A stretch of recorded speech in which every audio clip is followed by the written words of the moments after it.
his car owner, Dale Earnhardt Jr. Um, and I mean, it's similar to kind of like Carson Osavar. So I guess we'll talk about Connor Zilic. He's been so good, and he's done a lot of good things, but there are those mistakes that a young guy is going to make, and how he handles that might dictate if he is able to win an Xfinity title in what looks like is going to be his 1 year in the Xfinity series. We'll talk about everything that went on there with Sam Mayer and Ford getting a win, their first win of 2025. Haas factory team getting their first win in their new guys. Some good runs for some people that are on the cut around the cut line too. Now, Formula One, Lando Norris uses alternative strategy after a typical terrible start to beat his teammate Oscar Piastri and cut the points lead to 9 going into the summer break. Ferrari had a tale of two drivers, but in the end, really didn't have anything to show for it. Fish Lips tried to run over Lewis Hamilton again, and Lewis Hamilton avoided the incident, and then Fish Lips acted like he did nothing wrong.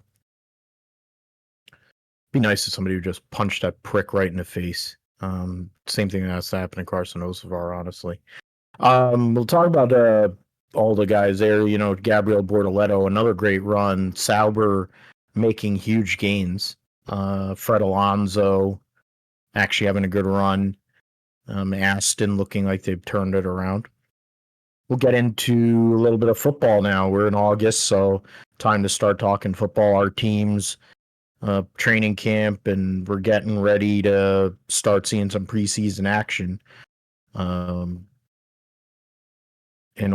Trying to see big battles and who's going to be playing the big rookies. Of course, for Josh, it's all about Travis Hunter.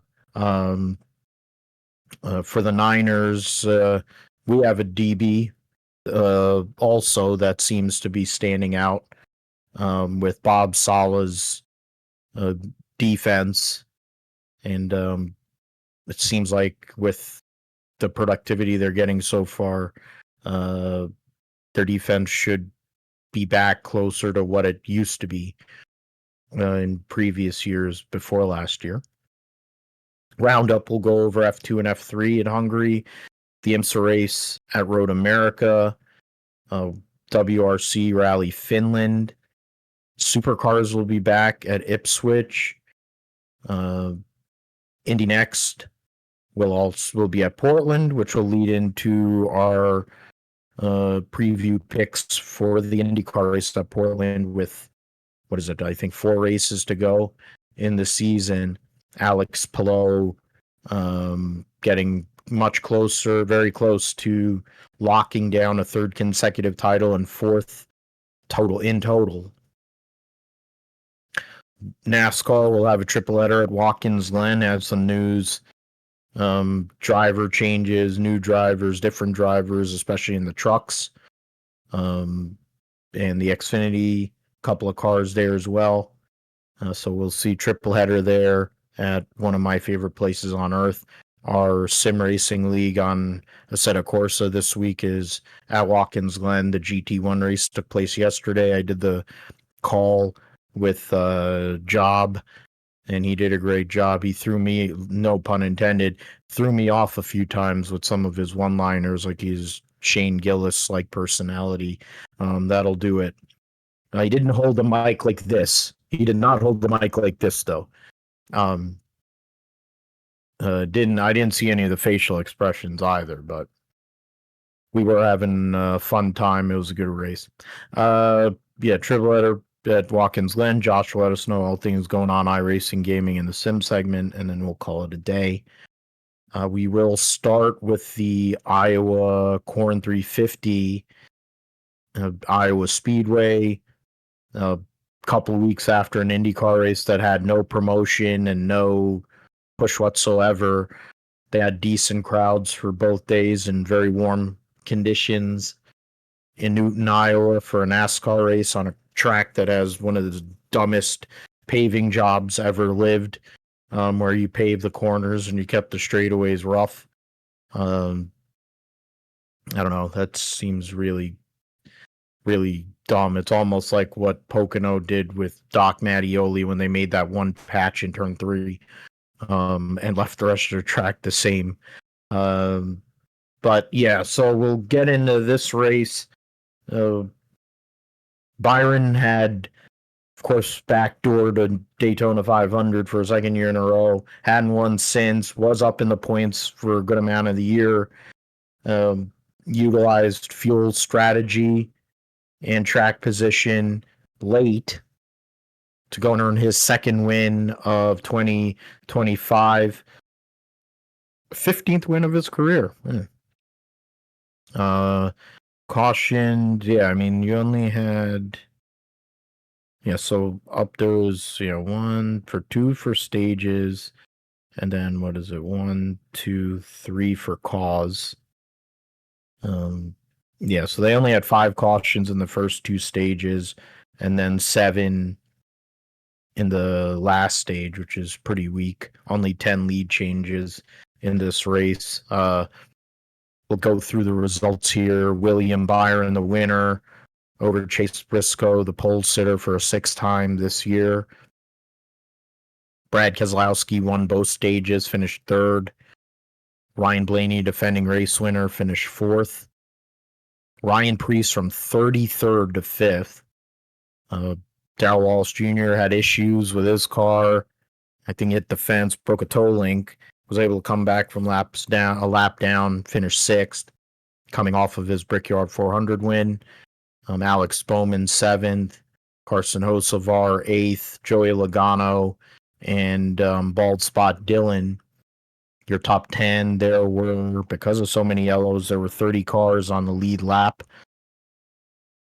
Some other people who got stage points, Austin Cindric had led 20 laps in the race, finished 12th. Barry 13th, Elliott 14th, Eric Jones in 16th, even after getting spun by Chase Briscoe. AJ Allmendinger in 18th. Kyle Busch 20th. I don't think it was as indicative of where he was running at times. Keebler Gibbs 21st. Justin Haley 23rd. And Kyle Larson started 3rd, finished 28th.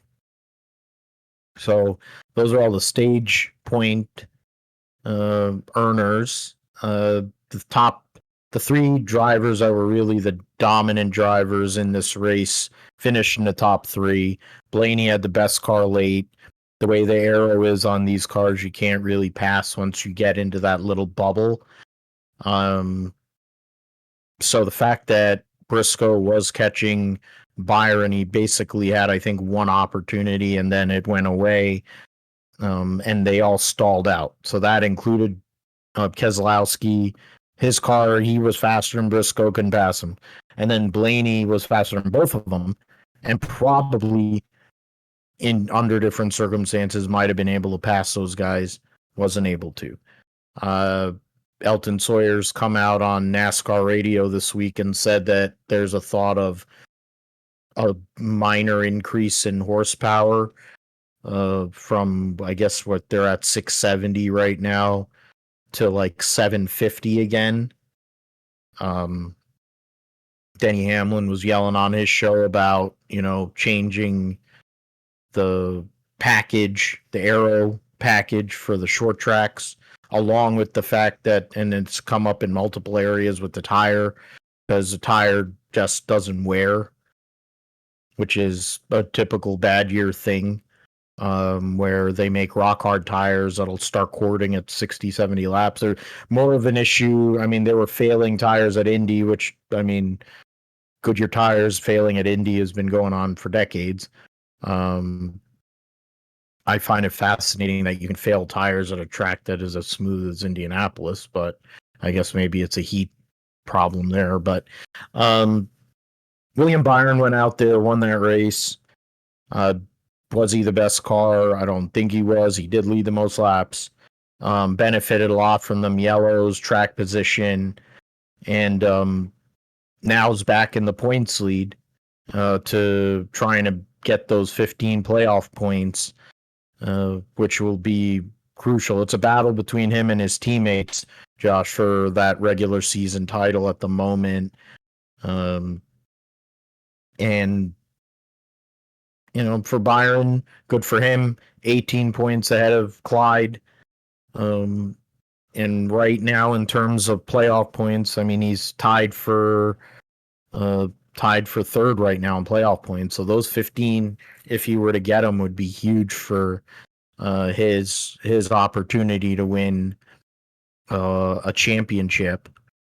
You got 4 drivers within 51 points there. So, I mean, credit to Byron, credit to the 24 crew. Hendrick cars were fast all weekend. The Gibbs cars were for, I mean, at least a couple of them. The 20, I feel like, and the 19, 2311, so usual suspects there. But Roush also had a great day in general, at least the 60 and the 6 did. What were your thoughts on this race here at Iowa Speedway, Josh, and NBC making their debut for 2025? Yeah, I mean, the race, I mean, there wasn't really much to say as far as like real racing goes. And, you mentioned the repave job and, well, the lack of passing, which this track, Iowa, is like a short track, but it's really it's like in between an intermediate and a short track, right? And it, there's really right now, there's only like 2 grooves or 1.5 grooves, right? So there isn't really an opportunity to make a pass. And I think, it's interesting, if they had left the track as is and didn't mess with it like they did, this finish in particular might have looked a lot different. You probably could have seen guys like, they used to see in the past here in Xfinity races where, they start running up close to the wall here, and probably could have seen guys, try different lines and stuff, and maybe not get as trapped behind lap traffic and all that, like we saw here at several points during this race. Like, before the end of stage 1, Brad Keselowski, William Byron fighting for the lead, and lap cars get in the mix of it, which we see all the time, right? And then Brad Keselowski wasn't able to pass in traffic there, and then he had to kind of do his progress there at the end, and he was finally able to get around him for the stage win, right? And then stage 2, he was able to take the win there in stage 2. Stage 3, probably had, like, before Blaney started coming up, I think he had the best car and didn't have to worry about fuel like the 24 and the 19. So, I think definitely he had an opportunity there, but obviously unable to capitalize there on the win there. But I mean, the fact that, a lot of people are making a lot of noise about the fact that this is a short track, or at least is supposed to feel like a short track race, and yet we see fuel mileage racing here. I mean, to me, it's it's kind of like road course racing, and we saw this like with Chase Briscoe, the way he was saving fuel, like barely touching the brakes, lifting and coasting. I mean, this is like, how we saw Scott Dixon go and win a ton of his the races that he's won, being a fuel mileage savant there. And I mean, it's a little different in NASCAR because cautions and stuff definitely helped, but that's kind of what it feels like to me. Is like, it's kind of like your typical IndyCar race where things get strung out and it turns into fuel strategy type deal and everything. It's just, the problem is that it's really hard to pass in these conditions. So I guess that's the part that makes it really easy for the 24 and the 19 to be able to do that. So it's definitely interesting to see the strategy play out in that way. But I mean, I guess it's also frustrating to watch as a fan to see how they're really unable to race, and it makes it interesting how Blaney came up through the field at the end, but once he got up to the front, couldn't make a move. But Wallace went from once he got back onto the lead lap, went from 32nd to 6th place there at the end, and one of the few guys that were able to make something happen midfield. So yeah, it was definitely interesting watching that in there. And then Byron, of course, taking the win, which to me it's kind of weird how his season has gone, because he's been the points leader, but obviously he hasn't won anything since Daytona, right? Kind of backdooring into a second Daytona 500 win, but still leading the points throughout the season. And then briefly Chase Elliott took over the lead a couple weeks ago, and now Byron's back in the lead. And you mentioned the three-way battle between him, Elliott, and Larson. And it's like, well, Byron's kind of been up there, and then recently kind of stumbled a bit with the running out of gas at Michigan, running out of gas at Indianapolis, right, opening the door for Elliott and Larson. But then this week comes out and wins.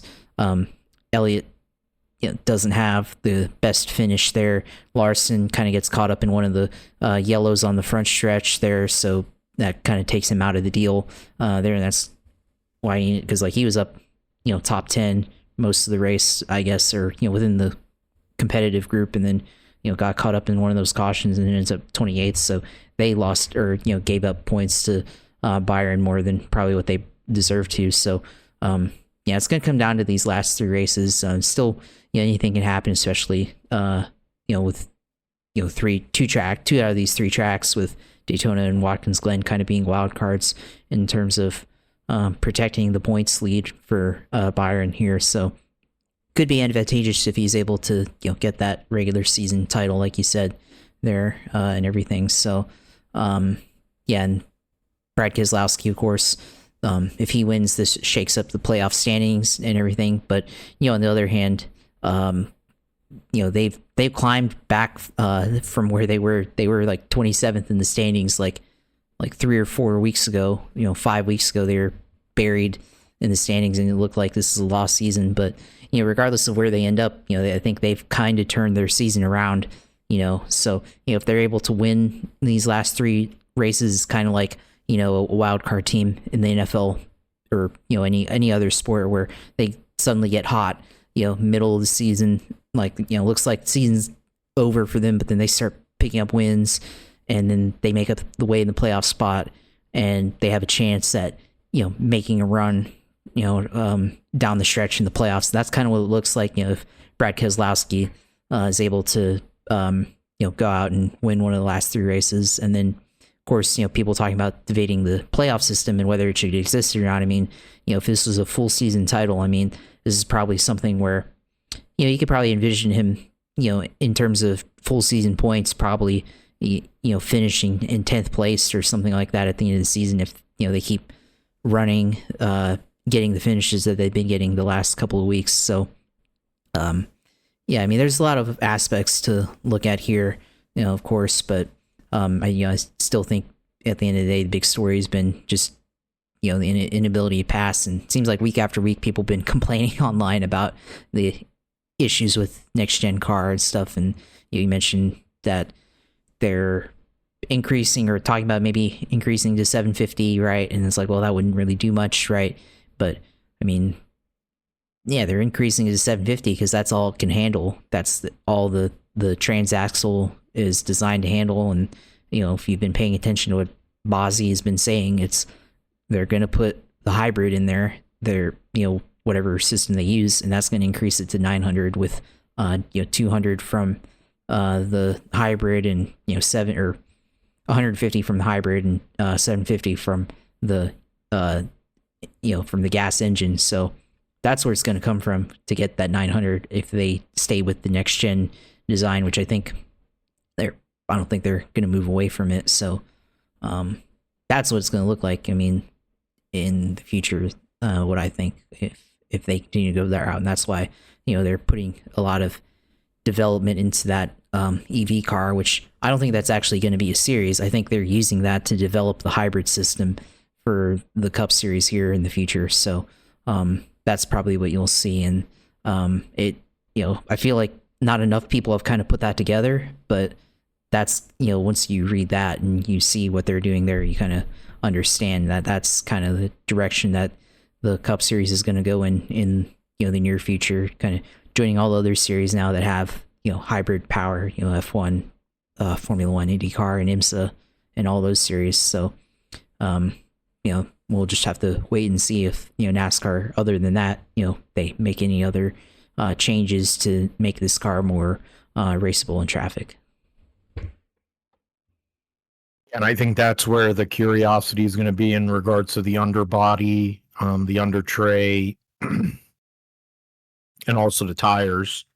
Dale Jr. joking around about where are single lug people at? And with TJ, and I think that's one of his gripes has been for a while,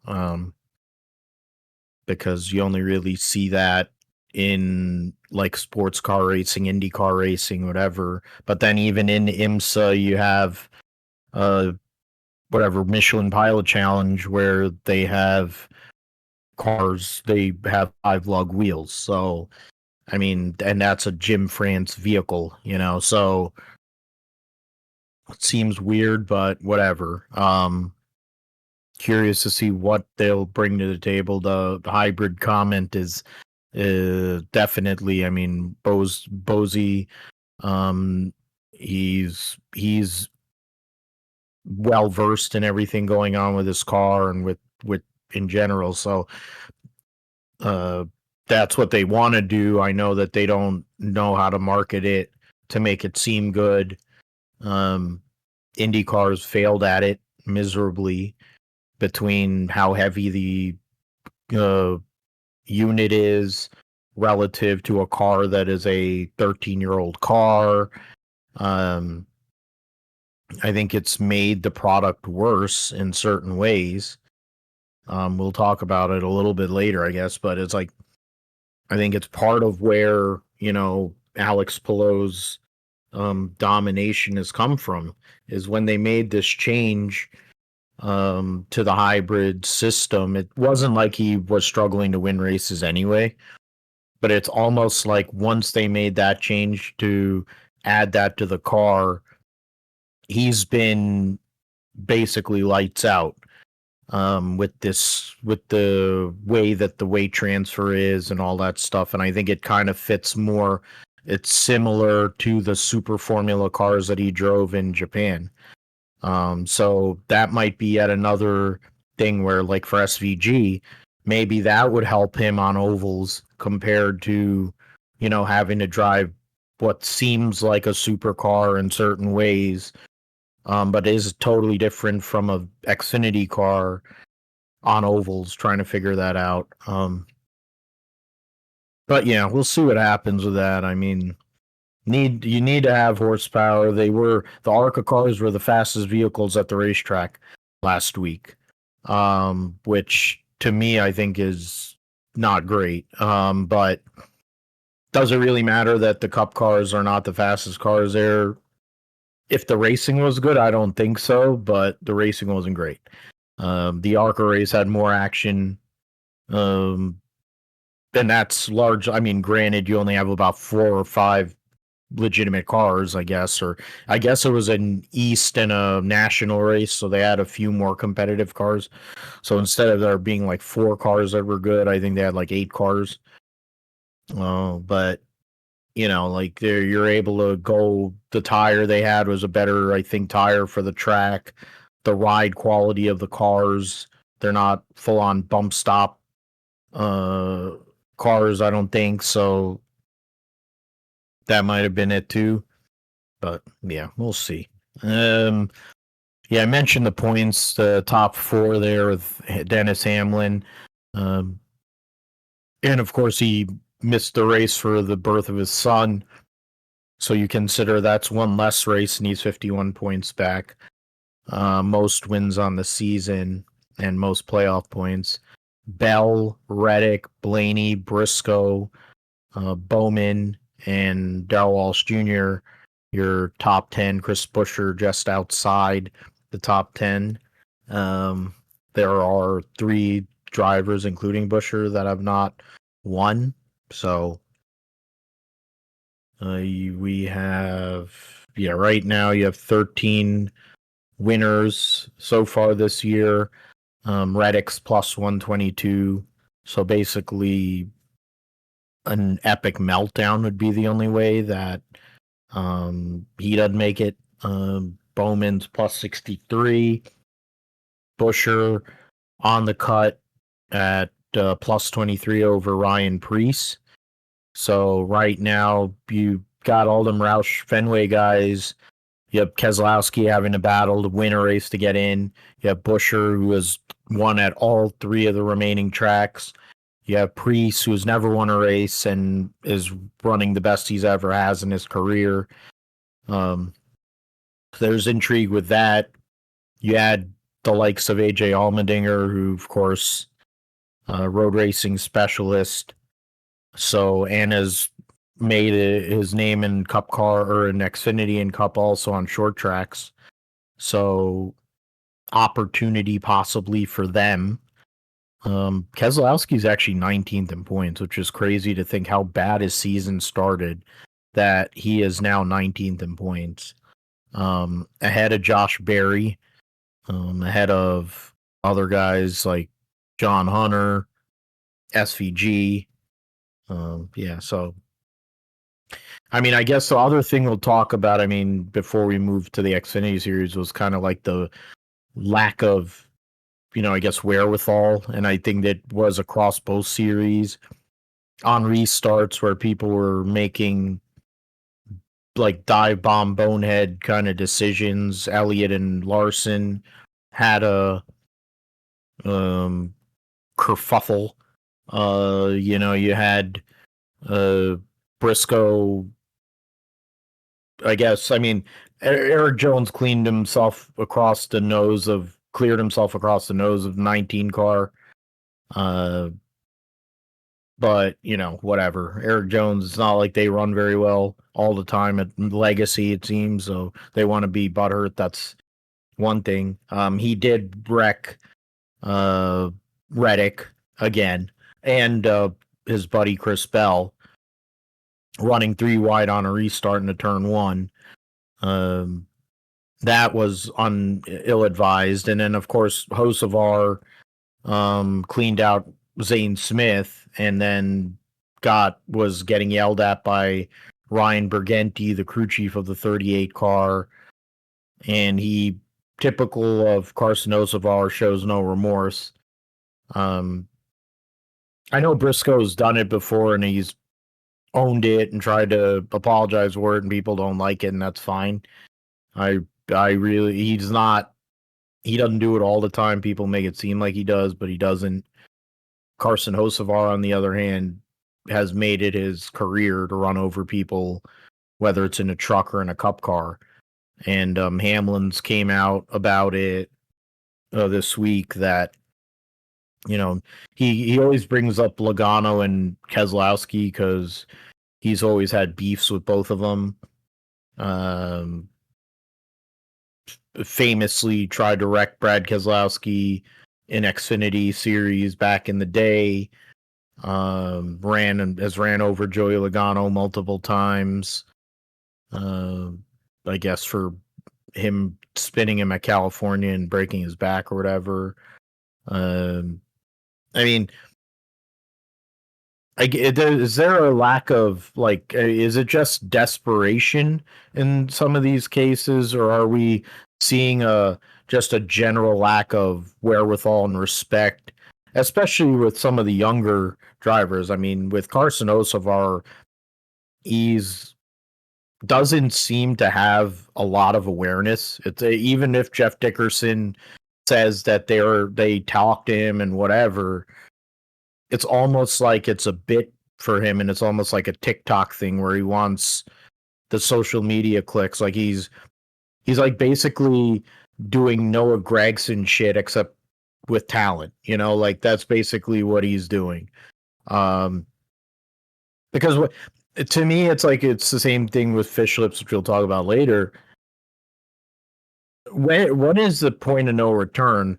where somebody's just going to send you in outer space. Like, I don't understand I mean, maybe it's because this car, you can hit the car and you hit it in the bumper and it almost like launches it forward.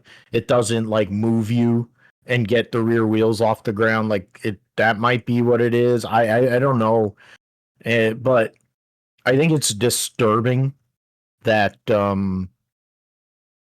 things like this, like people do that sort of stuff now. And in the old days, I think like what old Richard did to Kyle Busch last year at North Wilkesboro, you get your ass kicked.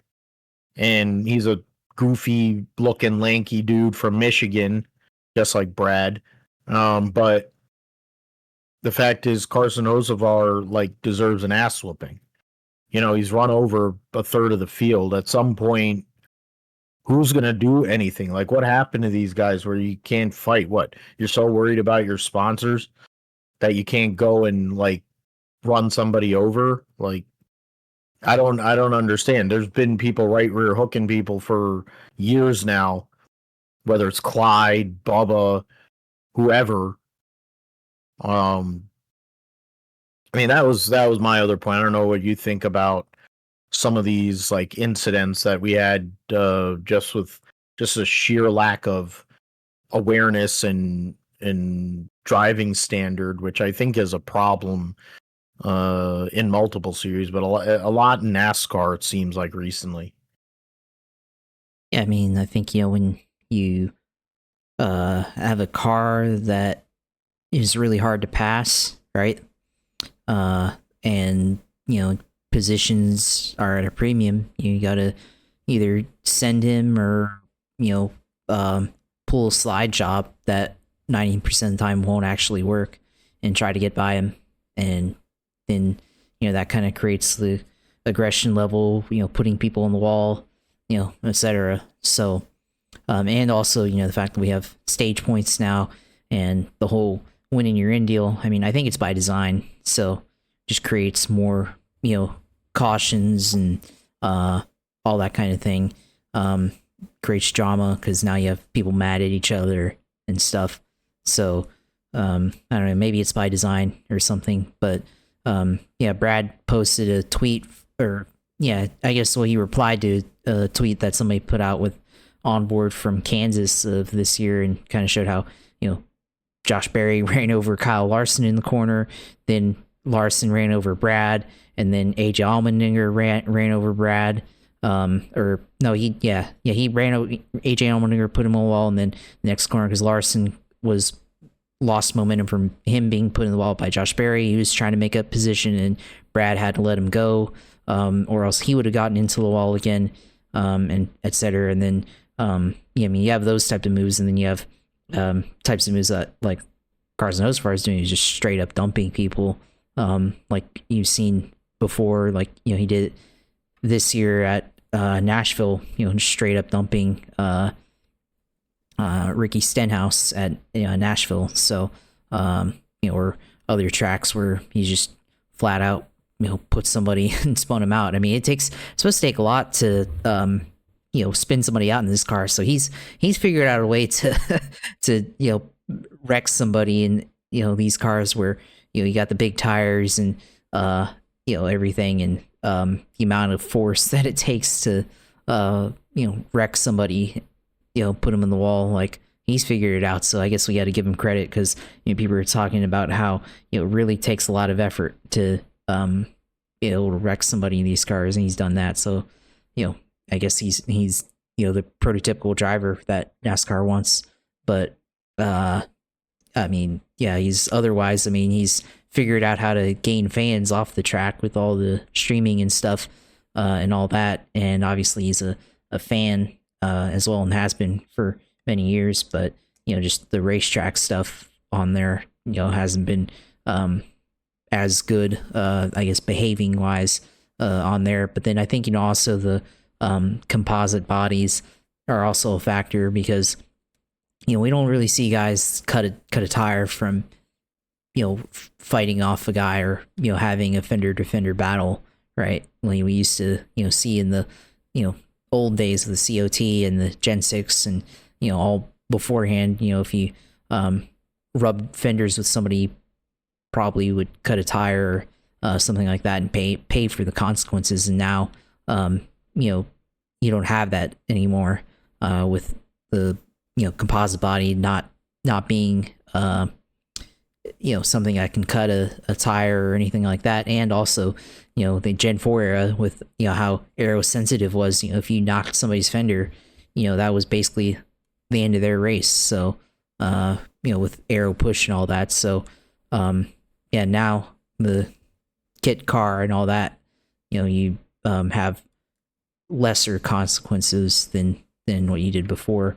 And then you have a system that kind of encourages it with the playoffs, and the stage gives you more opportunities to race with little respect for others. So I mean, that's the system that we live in right now. So Brad's situation that I mentioned, like, you have the option of punching me in the face after race, or do you go and race him the same way that he races you? So you have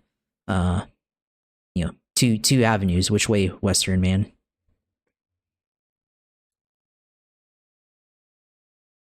Yeah, I didn't know that reference. I'm sorry, but either way, yeah, but it's something we have to look at, and I think it fits here with what we're going to talk about here in Xfinity momentarily, where the High V Perks 250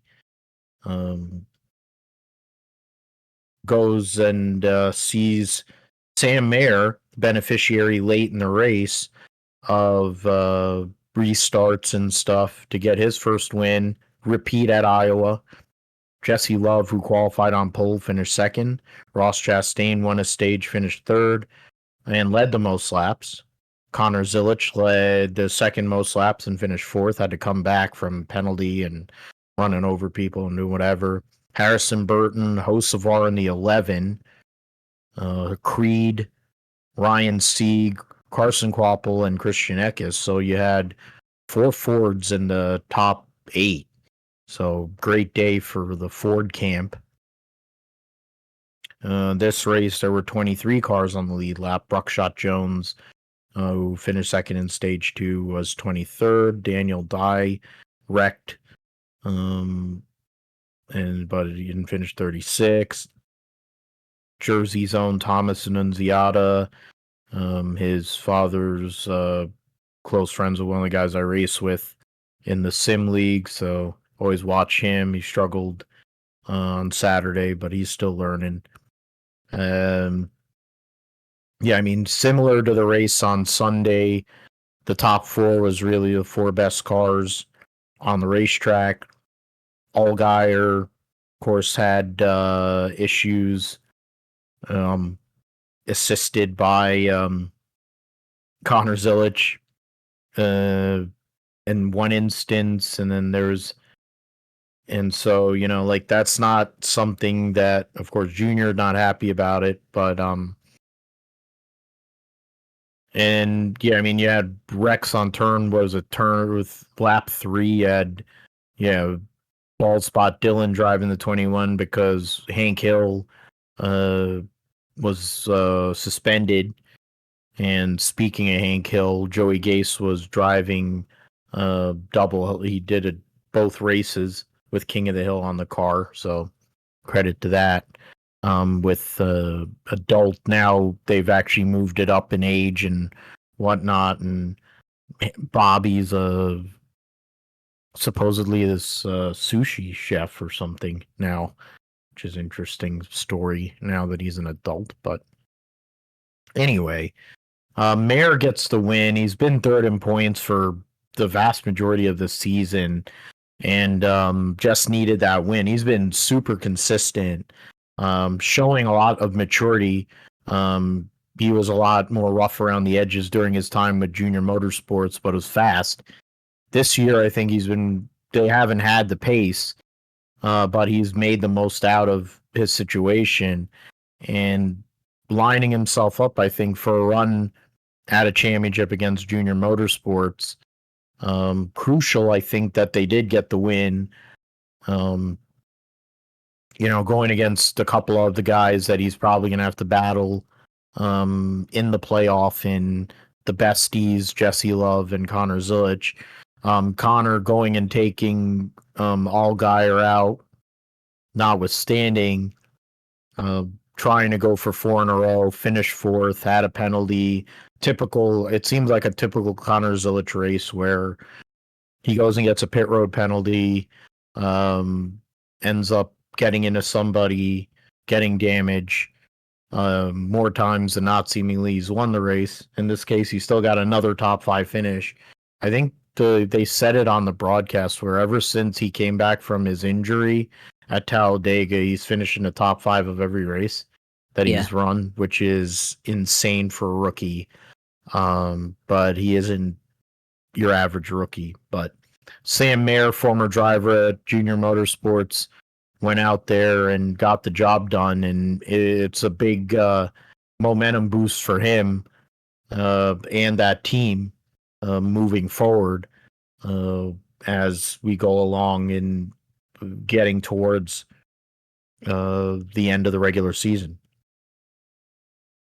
Yes, Sam Mayer finally won. I mean, those promos for CW always promote him and Sheldon Creed, so I guess it finally worked for them to promote that, and he actually wins and everything. And I guess now Sheldon Creed has to figure out how to finally win here. But Sam Mayer, I mean, I guess he could be seen as a playoff contender here. I don't know if he has as good of a shot as Justin Allgaier or Connor Zilic there, but he's well positioned with his point standing, so there's no reason to believe that he wouldn't be there at the end of the playoffs. So we can see him there. I mean, and he's going up against Junior Motorsports, and he himself is a Junior Motorsports guy, so it wouldn't feel all that different, if he were to end up being the guy over there. So I mean, he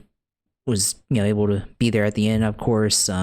Zilic got into Chastain, who got into Allgaier there, of course, and that was obviously not a good look for Junior Motorsports. And I think talk about Connor Zilic and things he needs to better clean up. I think that's one of them right there, and obviously that goes back to what we were talking about, the Cup Series with the driving standards. Of course, I mean, Connor's done a great job so far this year, obviously, but it's one of the couple of areas where you look at how he's ran throughout the year, and gotta clean that up and do less of that, because we've seen him where he's kind of raced like that too, and kind of gave up some wins early in the year. So that's definitely a part of that there. So and then there's the Corey Day incident with Dean Thompson. That was another incident that happened in the race where they had a bit of a disagreement there. So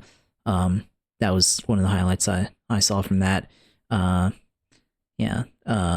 Hocevar, he finished in the 11 car, so qualified well in the 11, which they just fired Josh Williams there. So I mean, I don't know if it's, Hocevar is obviously proven to be a good talent and everything, so, and putting it up there, doing better than what Josh Williams had done. So hopefully Josh Williams finds another ride somewhere, because I think he definitely deserves to be in the sport. But Hocevar put it there and able to put in 6th spot there. And then of course Austin Dillon replacing Austin Hill this week in top 15 to keep things stable in terms of owner points for the 21 car. But this, it definitely was definitely as interesting as the Cup race, with a lot of incidents throughout the event, of course. And Sam Mayer comes out on top, and now we could see him in the playoffs as a guy making it to the Final Four, which would be big, especially for Haas coming back into the Xfinity Series. And after their reorganization last year, going up against Junior Motorsports, kind of shows that they definitely have, at least in the Xfinity Series, they definitely have a lot of strength there to be able to go up against the bigger teams like RCR in the Xfinity Series and Junior Motorsports. And it's something that we're going to have to see as we get closer to the end. Of course, few races to go in their regular season. Right now in the points, I have to bring them up here. Zilich and Allgaier are tied. And Sam Mayer is only 16 points back. So there is a battle right now for the regular season title. Zilich, of course, has 5 wins. So, I mean, if he gets that 15 playoff points, you could probably bank on him going and more or less final 4 bound. But we've seen weird things happen, especially like Kyle Larson recent years with a lot of playoff points. So if Sam Mayer can get it, it would totally switch his situation up too, I would say, though. And it proves how consistent he's been to be only 16 points behind these two guys. Of course, Zilich missed a race too, so you think about that. Love in 4th, 70 points back, and Hank Hill, with missing the race, falls to 122 points back, but he has 3 wins. He lost all of his playoff points to go and maintain his playoff position, so that'll be a huge disadvantage for him.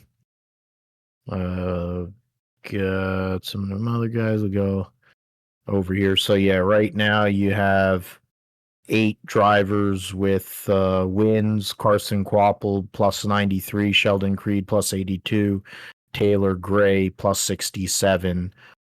So, I mean, right now, and I would say that, barring some weird stuff going on, you have 2 road course races and then Daytona and Gateway before the playoffs start. So if I think it's gonna be hard to see somebody come out from outside of that group.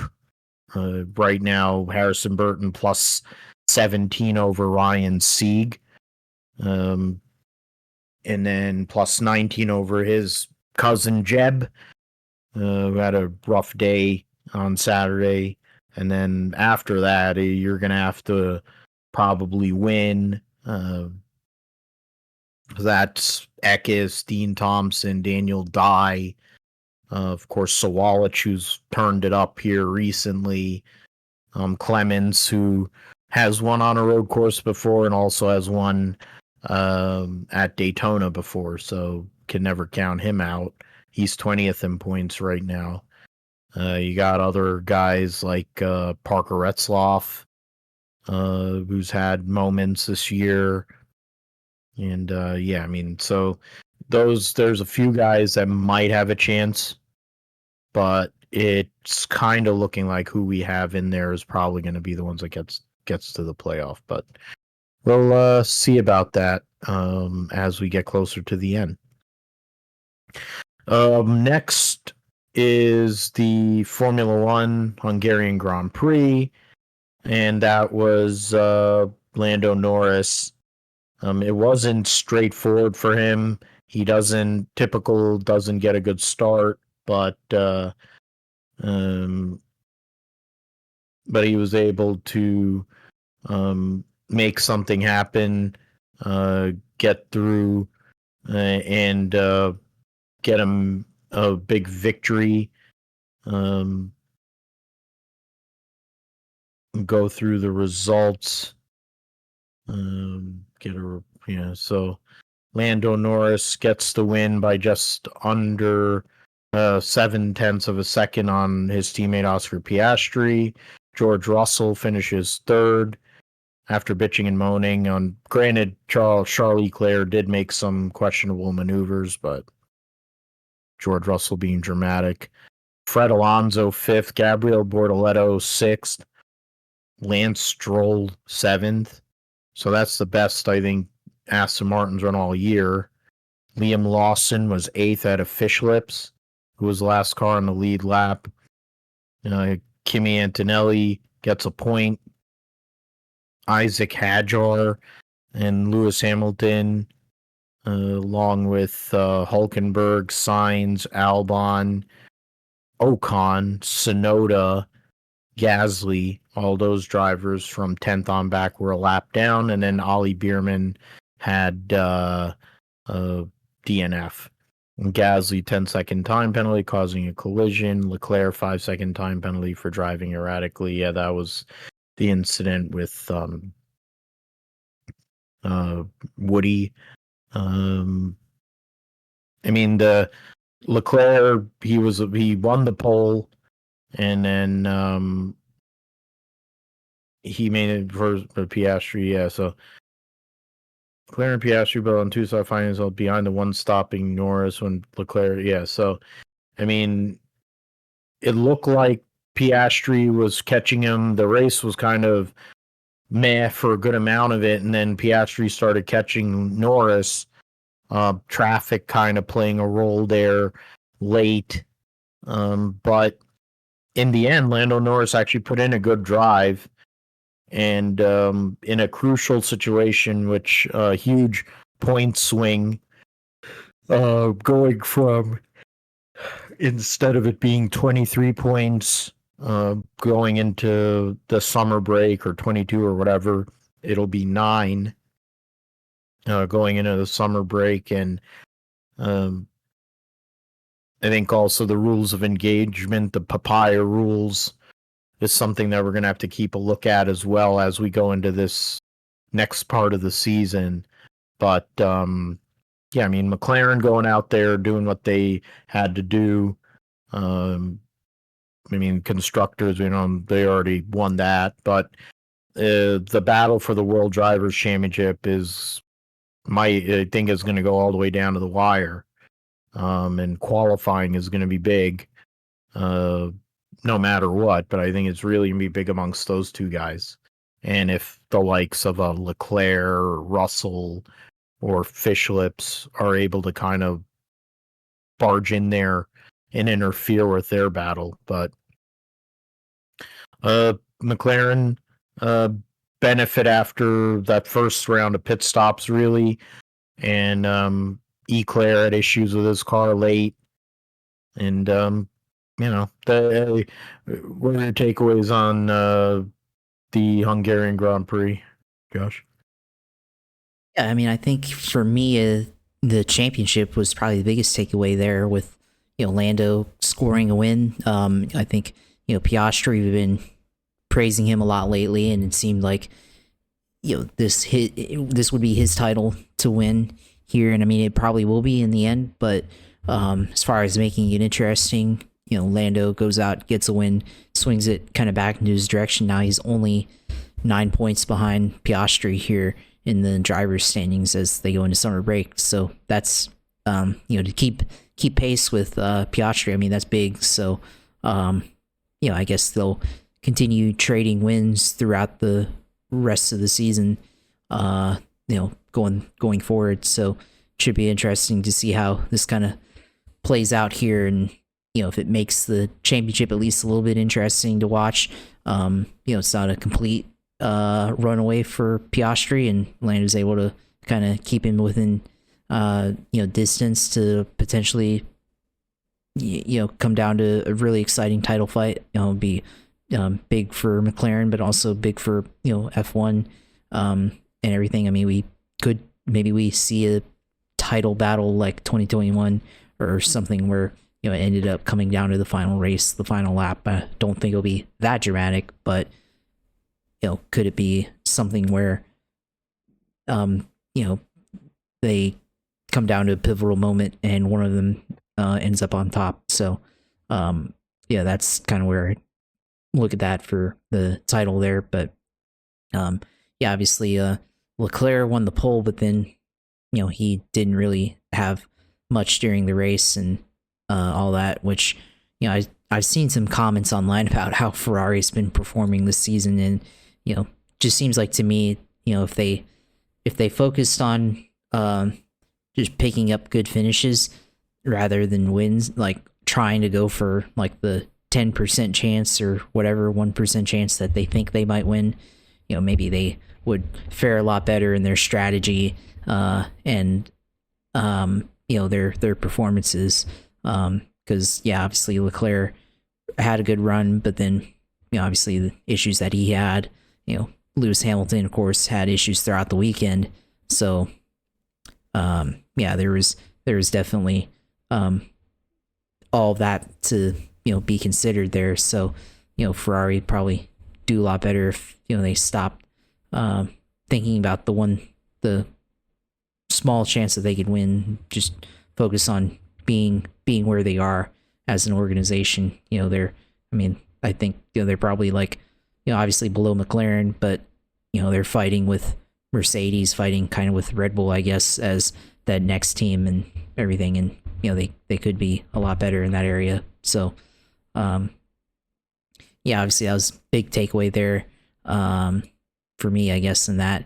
And then of course seeing the clip of Max passing running off Lewis, kind of goes back to our talk earlier, which you alluded to as well, with the Cup Series and driving standards there. And I'll say it seems like off track Verstappen, he's a good teammate and has I guess says all the right things, but I guess you have a point that he does drive like a madman sometimes, I guess, but especially since it wasn't for a win or anything there. So was that really warranted by Max? But kind of running him off the track like that, and you're, I guess, a place that you would pass either. It's kind of interesting to make a move there. So that was definitely not good for Lewis there. Obviously finished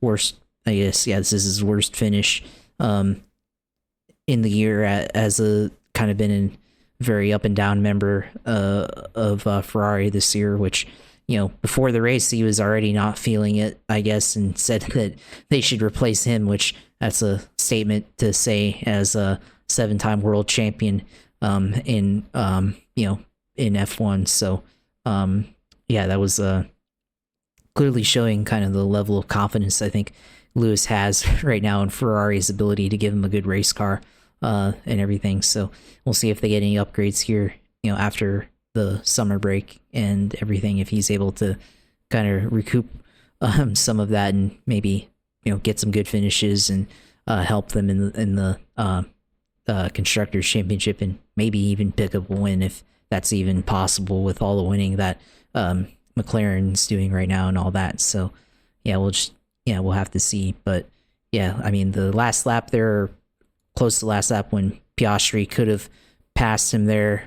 There's an opportunity to pass, but obviously in that situation would have really had to be almost reckless to try to get around him, and probably would have taken out both of them if he had gone any further. So good for him to jam the brakes when he had to and barely miss wrecking Lando Norris there, which obviously that would have been huge for the rest of the field, but then also for the constructors and for the drivers' title as well. So at least Piastri was able to hold on to that, but of course that cost him the win there. So that's what I have to say about this race here.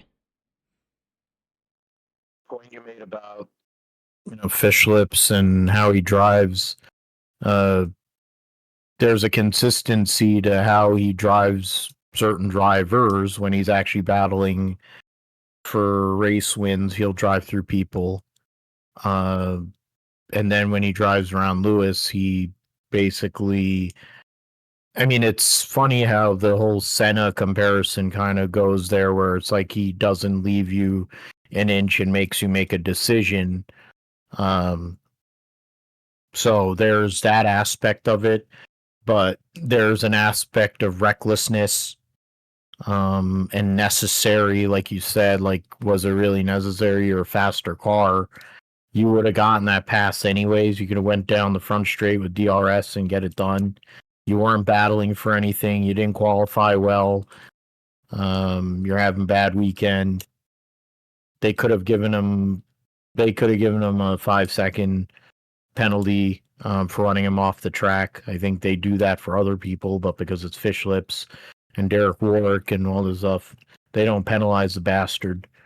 It'd be nice if, like he cried wolf about getting wrecked the one time somebody actually made him actually, hold a line, and he didn't hold a line, and he got sent at the old turn one at Silverstone and cried wolf about it. But then has made about 20 instances, I think, or 10 or 15 instances of him driving in manners that are erratic and or questionable for a guy who's supposed to be one of the best drivers in the world, and has all these wins and trophies and crap to justify his existence, even though he's a douche. And basically has the personality of a broom, but yeah, he can eat a bag of dicks.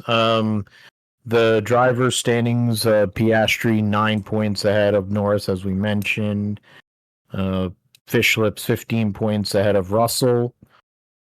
Russell is 21 points ahead of Eclair. Lewis pretty far back, 42 points behind Leclerc. So that's your top six. Then a huge gap to Kimi Antonelli, who's 10 points out of Albon. Hulkenberg in ninth in points. And then you have a from Esteban Ocon in 10th all the way to Sainz in 16th. Is separated by 11 points. If you add Bortoleto into that, it's 13 points. So a lot could change amongst that group with the midfield there. And that's virtually the whole entire midfield right there covered. So that's for the drivers. In terms of the constructors standings, Ferrari up by 24 points on Mercedes for second in the constructors, 42 points ahead of Red Bull for third. Then massive gap, 18 points, Williams ahead of Aston Martin. Aston Martin a point ahead of Slobber. Then Toro Rosso is 7 points behind Aston Martin. So that's a great battle. 6th, 7th, and 8th is going to really come down to the wire. And then you have Haas and Alpine rounding out the back there. We will move on to football and go to you first, Josh, in regards to I for me, I haven't I've just been keeping up with the news in the casual. I mean, we have issues for some players, and then like the holdout for Jawan Jennings, which has in turn allowed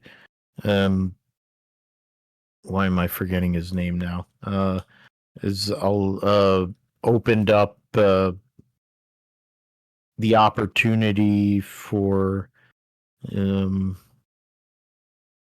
Salty from Jawan Jennings, Devo Samuels,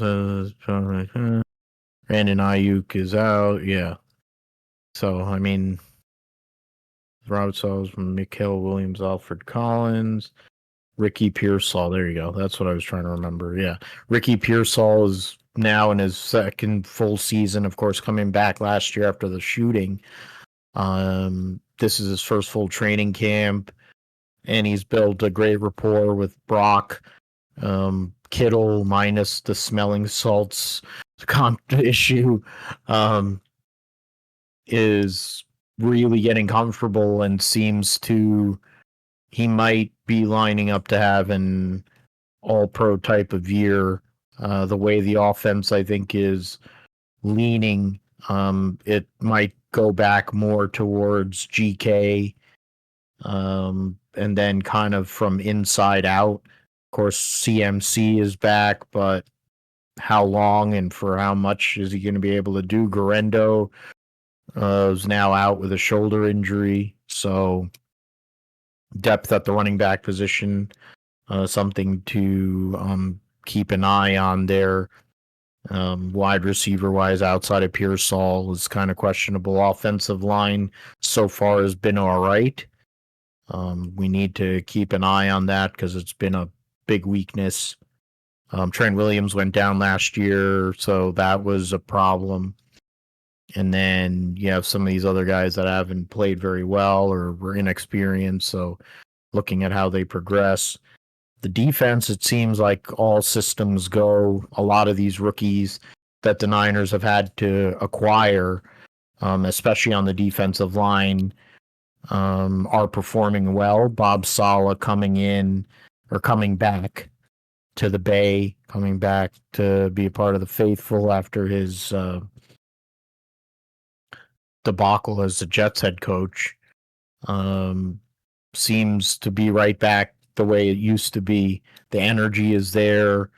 These young guys have come in with a lot of fire and a lot of, commitment. And I think that is making the defensive, part of the room have to show up. And these veteran presence guys, the Fred Warners of the world, the Bosas of the world, they're on notice. They know they have to lead, but then they also know that these guys are showing up and they're ready to play. I'm curious to see how that'll translate as we go into the preseason. Some of these players, if they're able to perform, what they'll be able to do. Moody, it looks like, has won the kicking competition, but that's going to be something we're going to have to keep an eye on. The kicking game is going to be a big part of this season, I think, for the Niners, the way their offense is kind of setting up. So we need Moody the way he was in his best times at Michigan and more like what he was doing his rookie year, not what the hell he did last year where he sucked dick. We're going to be in a lot of close games, I think, this year, and can't be missing field goals. Special teams, not really sure about the kick and punt return side. I don't think they're going to be putting Pearsall back there because they need him.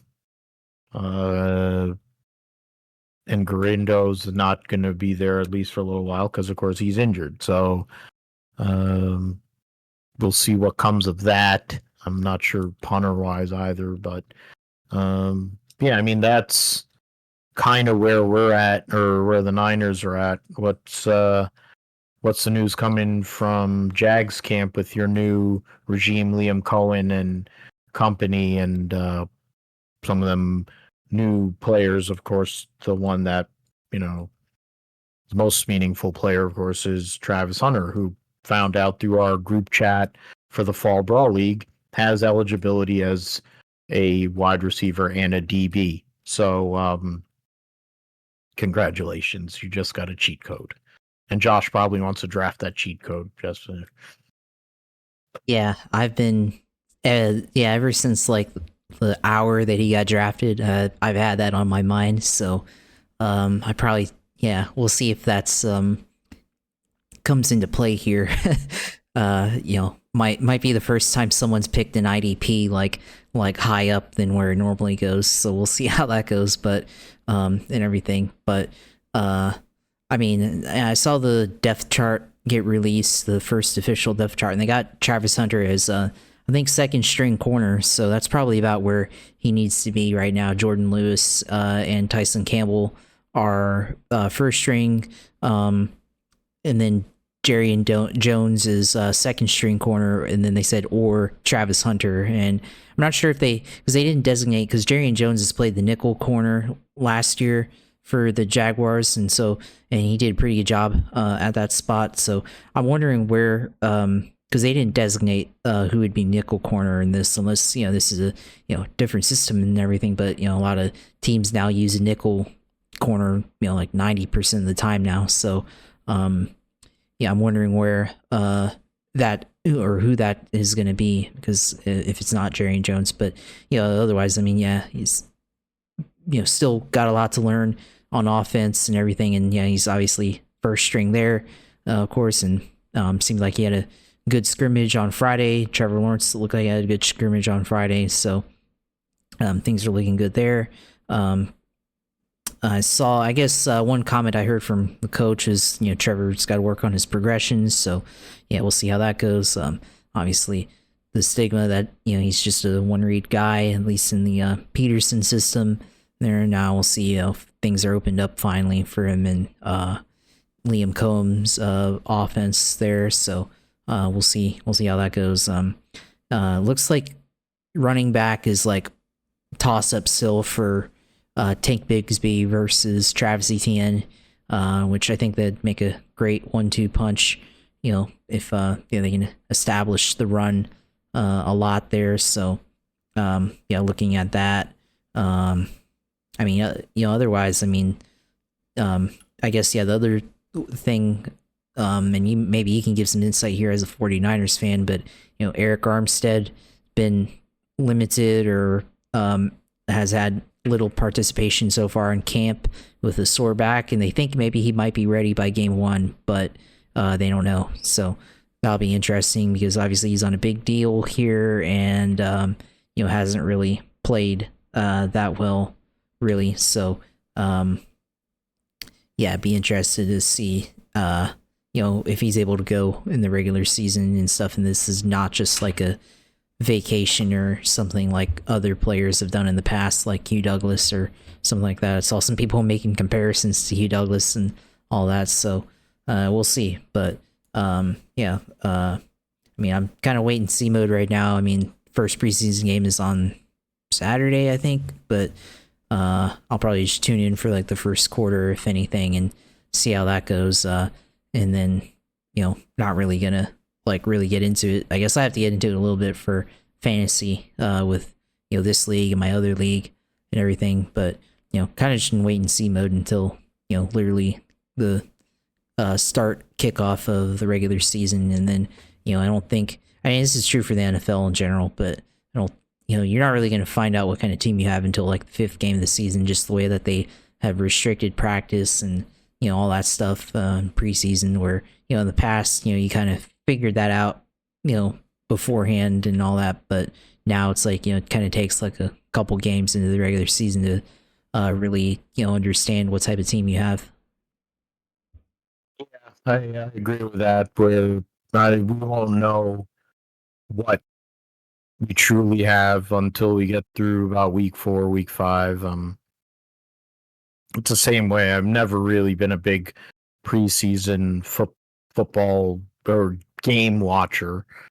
It's more of takeaways on what's our roster status, is the people that matter upright, that kind of thing. And then fantasy purposes, being involved in the same or 3 leagues right now. Maybe I might get into 4th, but the Dynasty League that I have with Vic, we won last year. The league that the second Yahoo League that I've been in for many years, and I won that one. And then of course Fall Brawl, which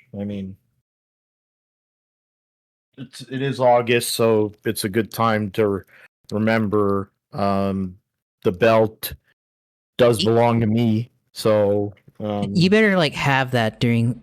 Oh man, I don't know if I'll be able to be on the draft. I will be in the draft, of course, but I don't know if I'll be able to be in the call this year. But you better have that flex that during the call Like just show up Learn it. when you show up when on the meeting when Yeah, the camera opens, just hold it up there and let them know. yeah, yeah. That would be. I think personally, I think my style, which we've had on this show, is just put it on the shoulder, wear it, wrestling style. Yeah, that's what I Uh, mean. Yeah. I might just have the ring. The ring might be here. That's the flex thing. I Oh, don't think that's where, I might have to do it. It's right here. So I mean, got my trophy for the other league. Been writing my third time winning that one. I got my placard on here updated. So 3, 4, 5 now, six time champion. So we'll see if we can get number 7. Uh, we'll see that. Would prefer the 49ers play a home Super Bowl and win, but that's just dreaming right now. So we'll see what happens with that. And of course, we'll keep on talking about football since now we're in that time of the year, college for Josh. Also, so we'll get into some of that. I kind of wish I had a gaming system so that I could play NCAA football. I just kind of have a Jones. I want to play that game, but I'd rather have a rig. But we'll see what happens with that. Let's get into the roundup. F2 at Budapest. In the sprint race, it was Pepe Marti taking the victory over Alex Dunn and Jack Crawford. Victor Martin, Zuka Fornaroli, your top 5. Vashor, Gotha, Beganovic, Kushmini, Arvin Lindblad. Go through blah blah blah. Megatuna, if there's Easterson 19th, okay. In the feature race, Luca Fornaroli gets his first feature win. Roman Stanek, Jack Crawford on the podium. Browning, Vashur, Lindblad, Beganovic, Gotha, Dunn, and Pepe Marti. Kushmini just outside the points in 11th. Seb Montoya finished 15th. Easterson, last finisher, in 19th. Standings with I don't know why it cuts off at Monza. Yeah, there you go. Yeah. So there you go. That's what it was. It was throwing me off there. So there's still 4 rounds to go in the F2 season.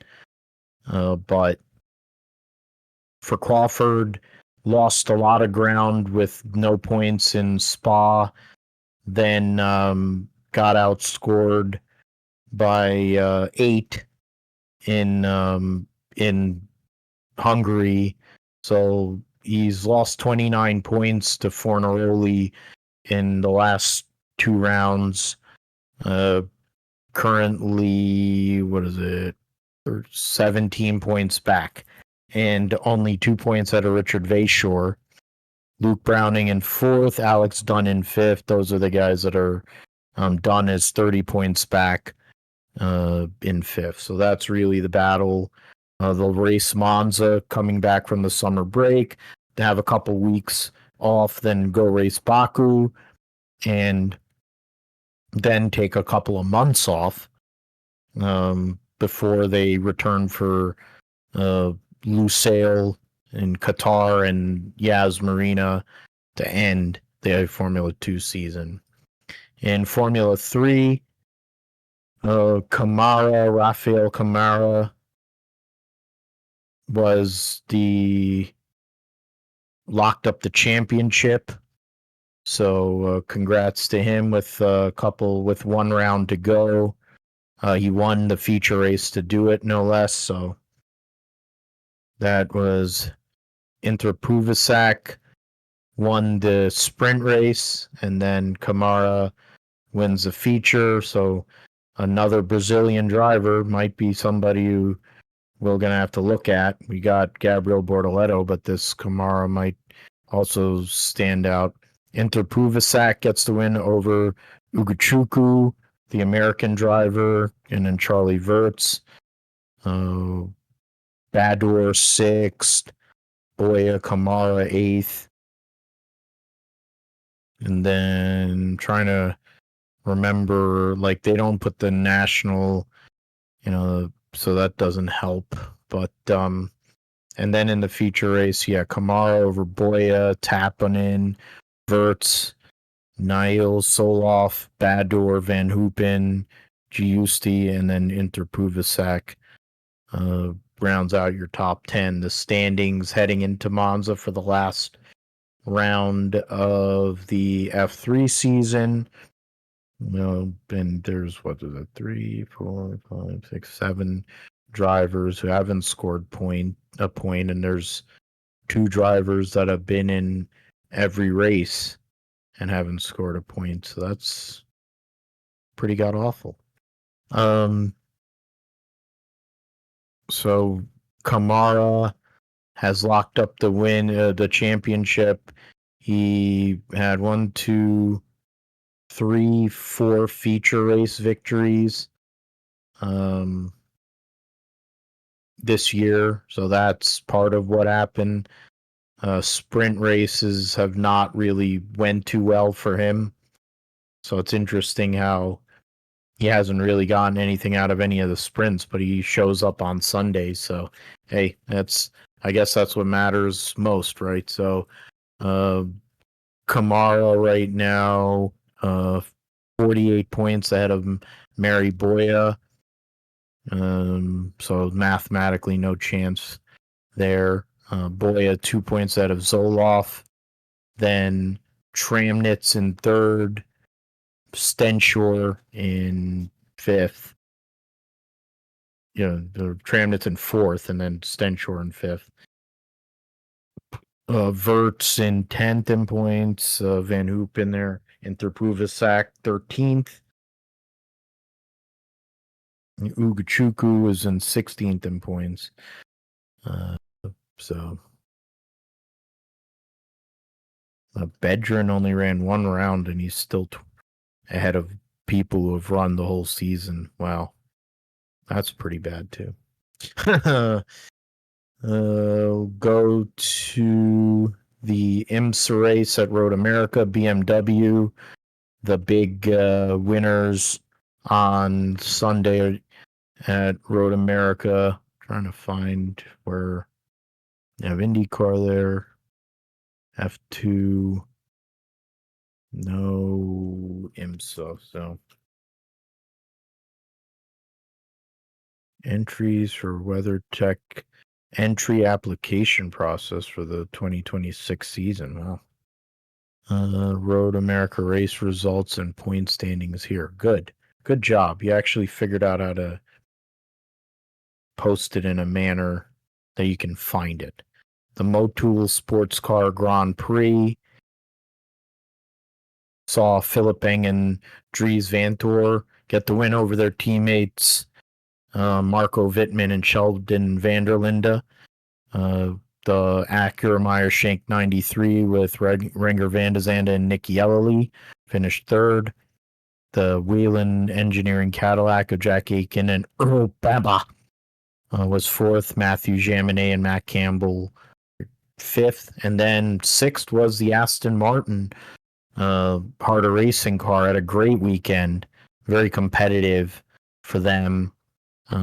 So cool to see the Aston Martin Valkyrie run well. In LMP2, Dane Cameron, PJ Hyatt, and the AO Racing Spike get the win over the Inter-Europol competition, Connor D. Filippi and Clark. And then Seth Thomas, Mikkel Jensen, and the TDS Racing number 11.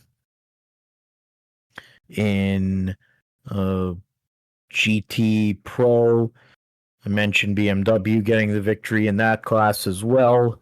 Madison Snow, Neil Verhagen getting the victory over the Ford of Mike Rockenfeller's Seb Prio, the Dragon Speed Ferrari of Alto and Costa, finished at a 0-2-1 Tree RC Ferrari. And then Misha Goiker, Mario Farnbacher, and the Forte Racing Lambo, fifth. And then in GT, that's overall. So yeah, the top three were GT Pro. The Ferrari 021 was the winner in GTD over the 78, and then the Conquest Racing Ferrari was third in GTD and seventh in class. Robbie Wickens and Alec Udell, I think they were running better and they had issues late in the race. They finished eighth in class. So, unfortunate end for those guys. Yeah, so that's the points. Jaminet and Campbell and Penske Porsche leading their teammates. Nazar and Tandy. Vantor and Eng in third. Yellowly and Van de Zanda in fourth. And then Albuquerque and Ricky Taylor in fifth. In the constructors, the teams, the two Porsches and the same organization that way. Manufacturers, Porsche leading by 45 points on Acura there. Then in LMP2, it's Cameron and Hyatt over 100 points on Dane Goldberg. And then, the AO Racing over the United Autosports 22, and then the Riley number 74. It's a close battle between the Riley 74, Inter Europol 43, and the TDS Racing for the third spot, too. And just under 100 points for adding the CrowdStrike car and an Era Motorsports. So really, there's actually a pretty solid battle from third through eighth. Then in GTD Pro, Alex Sims and Antonio Garcia leading the points by 30 over Albert Costa. Then you have Bachler and Heinrich in the Rexy Porsche. Rockenfeller and Prio in fourth. Dan Harper, Max Hesse in fifth. And then Snow and Verhagen with their win moves up to sixth. They're only 10 points behind their teammates there. And Chevrolet leads constructors by 17 over BMW, and 26 and 56 points for Ferrari back. Ford has a possibility there too, along with Porsche. So Philip Ellis, Russell Ward leading the GTD points over Jack Hawksworth and Parker Thompson, and Casper Stevenson in third, Kenton Cook in fourth, Patrick Gallagher, Robbie Foley in fifth, only 20 points out of Adam Adelson and Elliott Skier. And then, Windward over the Vassar Sullivan and the Harder Racing, 27 there. So that's your battle for GTD. And they have 3 races to go in the season. I think they're gonna have GT only at VIR. That'll be the next race. Then they'll have 2 endurance races to end the year at Indianapolis and then the Petit Le Mans. Go and get through all of that. Move that over. WRC Rally Finland was a Toyota sweep. Top 5 sweep. Kalle Rovanperä finally gets a win at home. Giving himself a chance putting himself in the mix to possibly win a third World Rally Championship. With his victory, trying to see, they don't show the result there.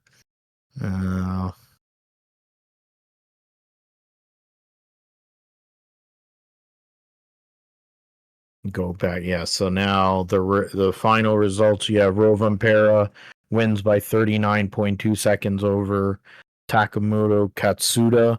Sebastian Ogier was 45.1 seconds back in third. Efren Evans 48.1 back in fourth, and then Sami Pajari in fifth. So top five sweep for Toyota. Then Thierry Neuville, defending world champion, sixth. The first Ford, three Fords, seventh, eighth, and ninth, and Anat Tanak suffered a 5-minute penalty, finished 10th. And then, yeah, so Rally 2, blah, blah, blah. Last race winner, Oliver Solberg, wrecked out of this rally. While trying to, maintain his points lead in the WRC2 class. And then the standings now with, four rallies to go. Efren Evans is 3 points out of Kalle Rovanpera after his second win on the season. Ogier is only 13 points behind in third, and he's missed 3 rounds this season. Tanak tied for third. So it's a 4-driver battle right now, 3 Toyotas and the 1 Hyundai, to see who's going to be the world champion here in 2025. Yeah, so that's that. And teams, of course, Toyota, big gap to Hyundai. And then, yeah, so that's that. We'll go to supercars. They're back this week. Ipswich. I'll go to. There you go. Century Batteries Ipswich Super 440. Queensland Raceway. Boost Mobile Pole Award. Okay. And finals versus Sprint Cup finale. Enduro, what is super? All right. Toyota to join supercars. The current driver standings heading into this weekend's events. Brock Feeney leading the points by 220 over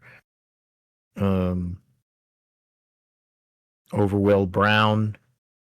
And then Matt Payne in third, only 15 points behind Will Brown, the defending champion. And Cam Waters, Chaz Mostert, your top 5. Brody Kostecki in sixth. All these drivers have won a race this year. You have to go back down to Ryan Wood and Cameron Hill, 10th and 11th, who are other race winners. David Reynolds actually had a pole. That's all he's got to show for the year. He's having a tough time of it. Brock Feeney has 10 wins and 10 poles so far in 2025. Nobody has more than 3 and 3, which is Cam Waters. After that, so crazy to think. Coming soon. Finals begin on Enduro Cup. Ultimate Test of, highlighted by the iconic finals, begin. Oh yeah, so that'll be something I have to go over more in detail because they have a playoff format now. Goes factor, shifting sands of loyalty, bumper deal stack. from Morris Jr. Oh, so that's interesting. WAU 100 million facility move after Toyota debut. Best of year around AAA. Tagline the AAA mountains. Where's supercars? It's crazy to see 888 going back to Ford, but and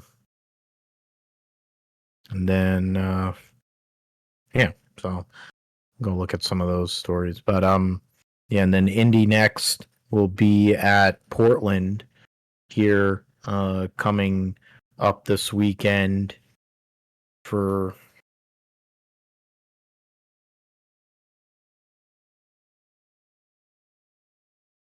and then Michael D'Orlando. Oh, New York native. Okay. So yeah, they'll have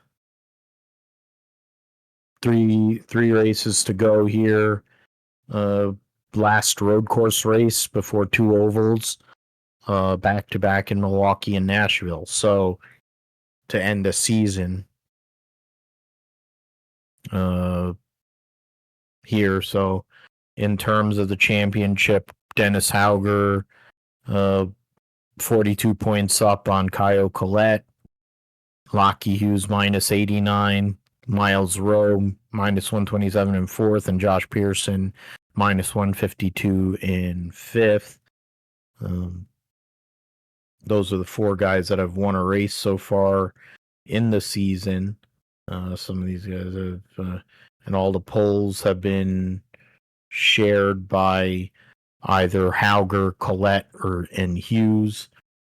Collette actually has one more top five than Hauger, same amount of top tens.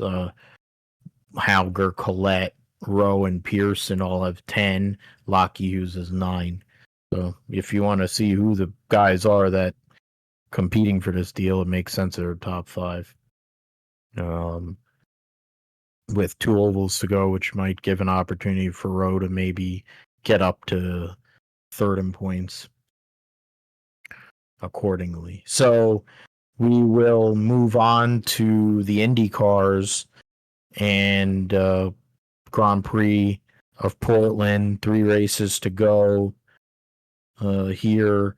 IndyCar, of course, making the announcement, Fox Corp and acquiring 1/3 interest in the Penske Entertainment, which involves, the IndyCar series and part of, I think, a piece of with Indianapolis, et cetera, et cetera. But the immediate news is, can Alex Palou get the job done on Sunday at one of his better racetracks? He's won there multiple times, locked up a championship there. Does it somehow, does Pato O'Ward do enough to try and get this to Milwaukee? Is the question. Or are we looking at a 4-time IndyCar champion here coming up on Sunday? I picked first last week, so you'll get first dibs here, Josh, in regards to the Indy cars at Portland. Yeah. I'm going to say that, yeah, I think Palou wins the title, but I don't know if he's going to win the race. That's, I don't know. I'm going to say he's going to win the race. Yeah, make it easy. Let's say that, because then we get into hypotheticals there. So, yeah, I think he wins the race, but I think good wild card here. Good wild card here. I'm going to go with looking at the standings. Yeah, I'll go with Kiffin Simpson as a wild card this weekend. And it's a good bet after coming off of his first career podium at Toronto. So good momentum there for him. So we'll put that with Kiffin Simpson wild card. I'm gonna be a homer, and I'm going to say Pato gets the win. But wins the race, but Polo still locks up title with my wild card selection. Going over here. So 14. Yeah, you pick Kiffin Simpson. I will go with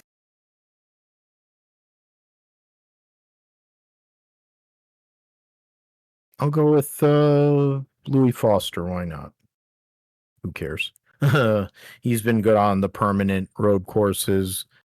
Qualified on pole at Road America. So we'll see how that all works out. The first of the triple header at Watkins Glen will be the NASCAR Truck Series. And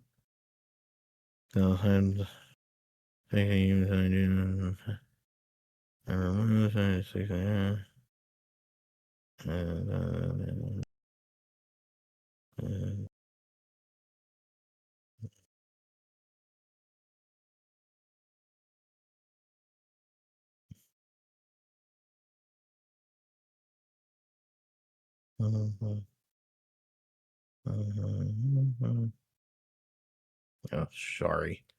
Got distracted there. Shouldn't be getting distracted while I'm doing my own show. It would be weird.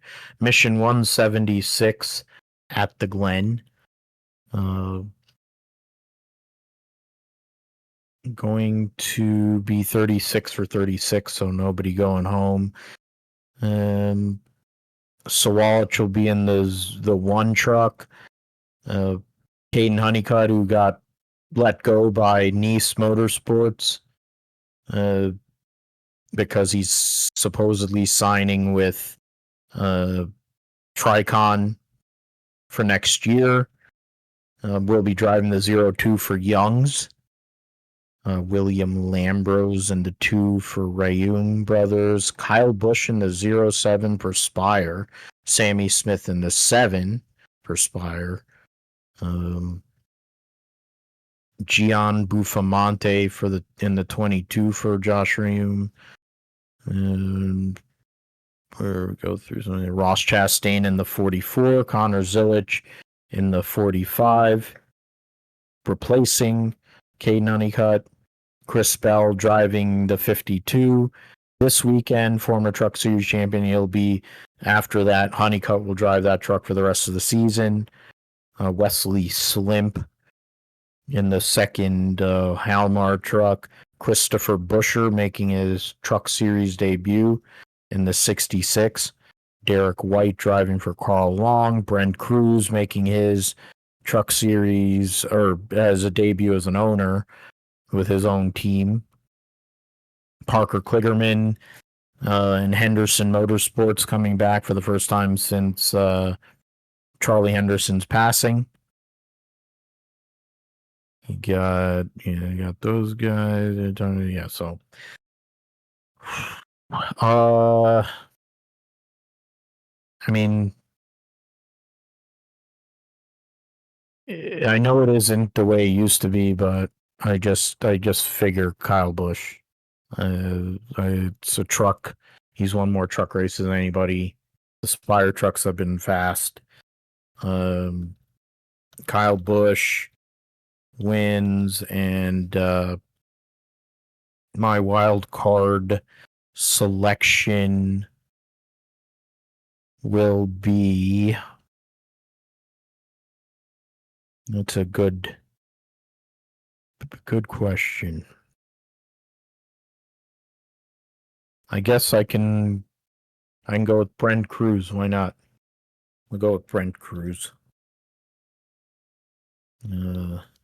Wild card. How about you, Josh?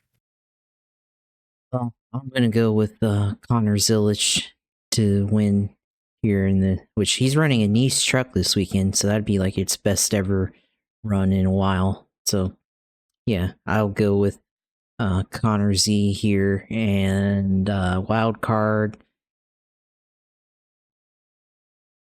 Man, I feel there's not really great choices here this week, but you know what? I'll say Timmy Hill. He could have hedged with Parker, you know. He has won a road course race before That's too, true. but Timmy Hill.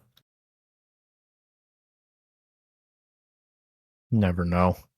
Solid driver. The Xfinity series will be there, of course. The Mission 200 at the Glen. 80. It's funny. There's 70. I forget how many. 72 laps in the truck race. 82 laps in the Xfinity race, and then 90 laps in the Cup race. So not that much separation in total laps there. 38 for 38. Nobody going home this deal either. We have some different people here. We got Preston Pardis driving the SS Greenlight 07. SVG will be driving the 9 for Junior Motorsports. Michael McDowell in the 11 for Colleague. And Riley Herbst in the 19 for Gibbs. Kaz Gralla, 24 for Sam Hunt. Then you got Austin Green for Jordan Anderson. I don't know who they have in the 35. Stephen Parsons driving the 45. I guess Brett Perez wasn't available. Austin J. Hill driving the 53 for Gase. Thomas and Nunziata and the Cope family 70. Yeah, Balicki are there. So that's that. So Josh, you get first dibs here. You already picked Connor Zilic once. Are you going to pick him twice?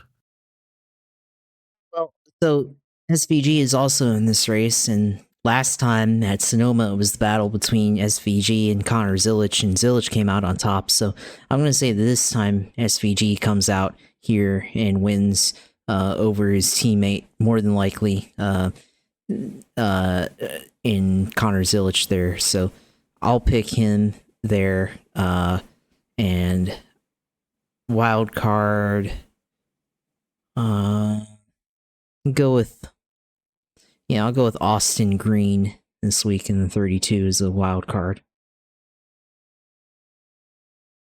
All right, that makes sense. I'm gonna go Connor Zilic here to repeat his maiden Xfinity win from last year. Figure the momentum is there. He wants to go and reassert himself after what may have not been one of his better performances, even though he got a fourth out of it. And then my wild card will be.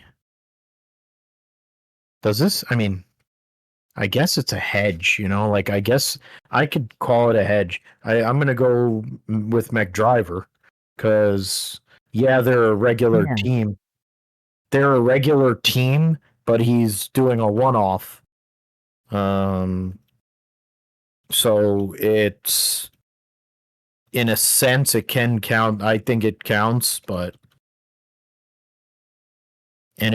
considering how Colleague in the past, of course, with AJ were great on road courses. You put a guy who was a great road racer in one of their vehicles, they might be able to do something. Yeah. The Cup Series, go bowling at the Glen, combining three things I love. Racing, Watkins Glen, and Bowling all together. And I mean, everybody has already, I think, got the anointing oil out for SVG. But I wouldn't. He didn't. He wasn't able to get past Christopher Buescher last year in this race. So the notion that it's a absolute guarantee, I think, is a little bit presumptuous. Of course, Connor Zilic will be in a second in another Trackhouse car. We'll have Catherine Legg running for Live Fast, Balicki driving for Carl Long, JJ Ailey in the 44 for NY Racing, and then Syracuse NIL, Syracuse football NIL. We knew Syracuse still had a football team. You got some of these other sponsors, whatever. I mean, it's there. I guess I should. If I really wanted to just go chalk, I could. Yeah, who cares? I'll just go with SVG. Why not? You were opposite. Like, you went Connor Zilic and trucks, and I went Connor Zilic and Xfinity. You went SVG and Xfinity, and I'm going to go with SVG and Cup. So there you go. SVG wins. And my wild card selection will be. This is a little difficult, I gotta say. Trying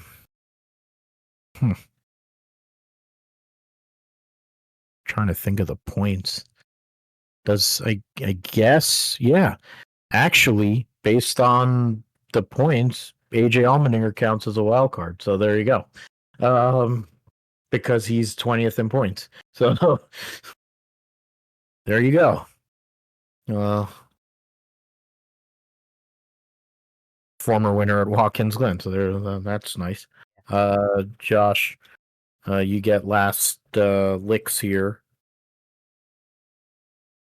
Yeah, I guess for me, well, you picked SVG there, so you know, I will say that Chris Bell will win here. He's also a good road racer too, so maybe it doesn't work out for SVG here. So we'll go with Chris Bell winning here this weekend at Watkins Glen, and I guess I'll go with Connor Zilic as a wild card here at Watkins Glen.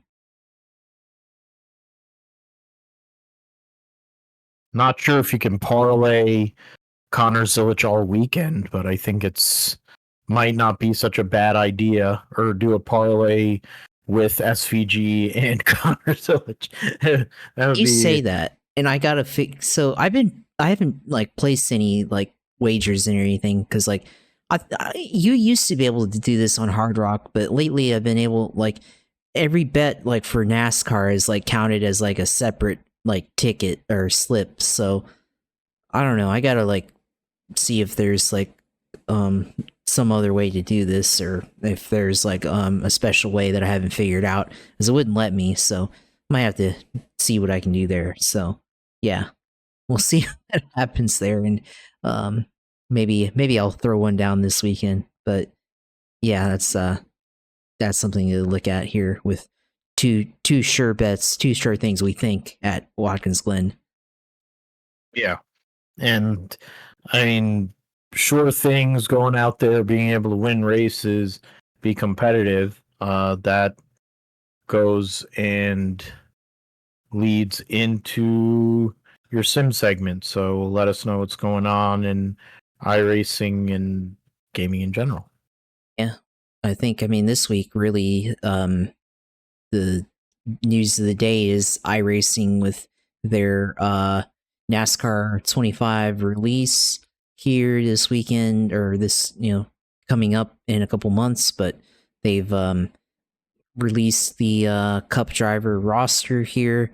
Interestingly enough, they don't have Connor Zilic here. I mean, man, like, how do you miss out on having Connor Zilic in the Cup Series in in this game. So I guess maybe he hasn't raced enough, maybe, but you got let's see here, pull up the list of names, but Connor Zilic is actually omitted from the Cup. I mean, he's in the Xfinity series, yes, but in the Cup series, in NASCAR 25, they don't have. It looks like they don't have him there, so that's an interesting choice to make. But yeah, he's.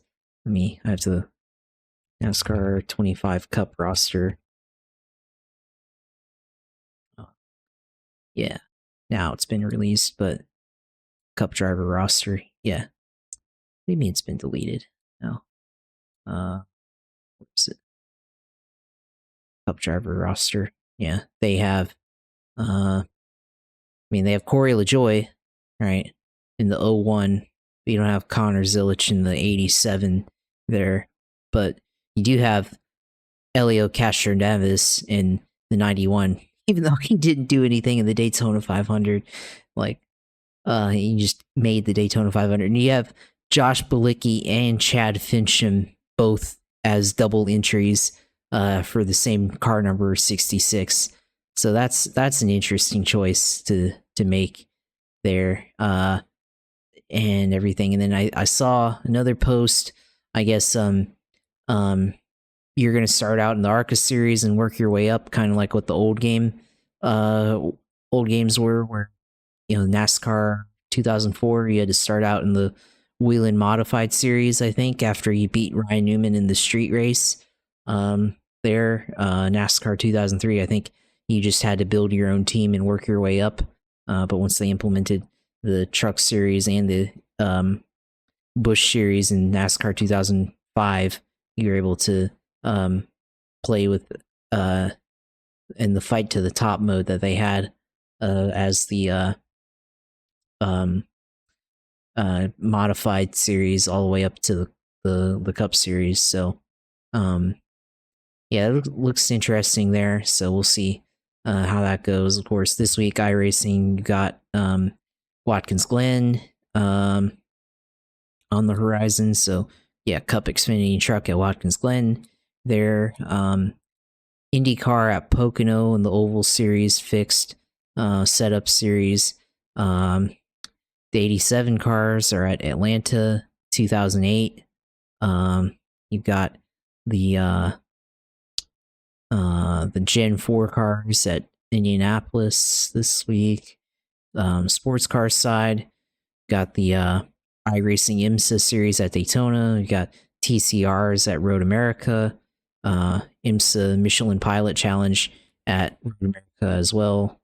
On the sports car side, Global Endurance Tour at Daytona International Speedway. I think for 6-hour race on Saturday, I think. 6 hours on Saturday, Global Endurance Tour. There. And then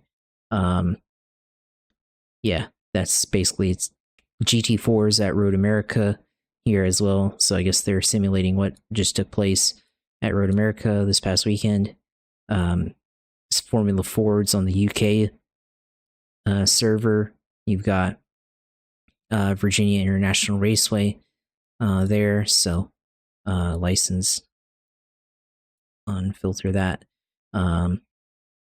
So that's that for all the series on there. I guess as far as news this week on iRacing,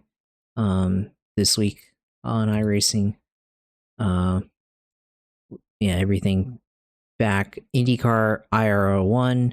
Oh yeah, Portland. Yeah, the iRacing IndyCar series at Portland.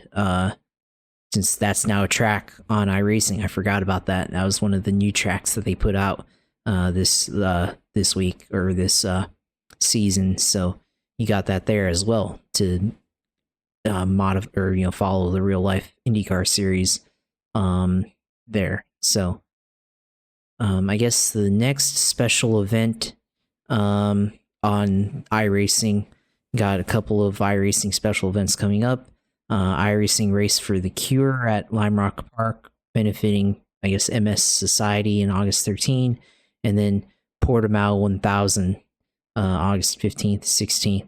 there. So I guess if you want to do those races, those are available. I think those are both sports car racing events. So I might be looking at doing the Indianapolis 6 hours here in like a month or so. So might be looking at doing that. I think possibly with a team there if I figure something out there. So we'll potentially be doing that. But yeah, that's all for me for iRacing this week on this segment. So yeah, we'll continue to go at it on iRacing, maybe do a couple of Watkins Glen races if we're able to, and go from there. So yeah, of course you can watch on iRacing the streams at Twitch TV/UCLR2. You can watch that on their Twitter at JP Huffine, of course, and our YouTube page at Gripstrip Podcast on YouTube. So yeah, go and follow us and yeah, follow our content and listen to our material and all that stuff. So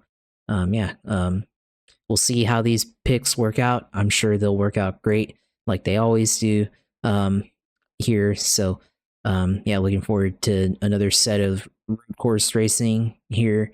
We'll see if SVG can pick up his 4th win of the season and tie Denny Hamlin for most wins on the year and playoff points and all that stuff. So we'll see how that goes.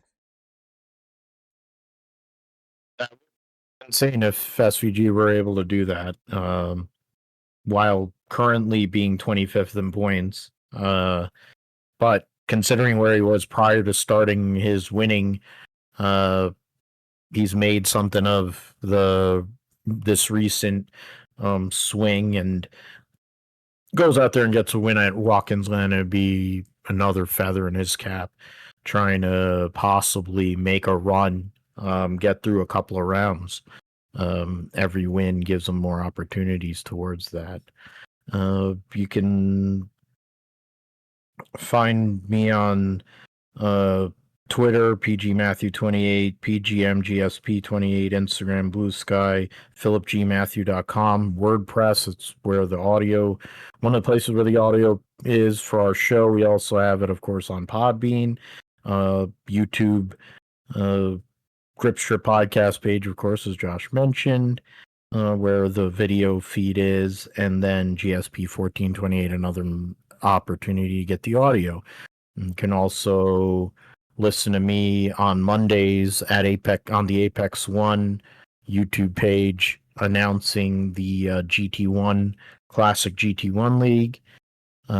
Might give some content here tomorrow, voice-wise, before I terrorize myself trying to drive my Ford Mustang GT4 at the Glen, hoping for a podium. Be nice. There's only 8 of us now, or 9 of us, I think, in class, so see what happens with that.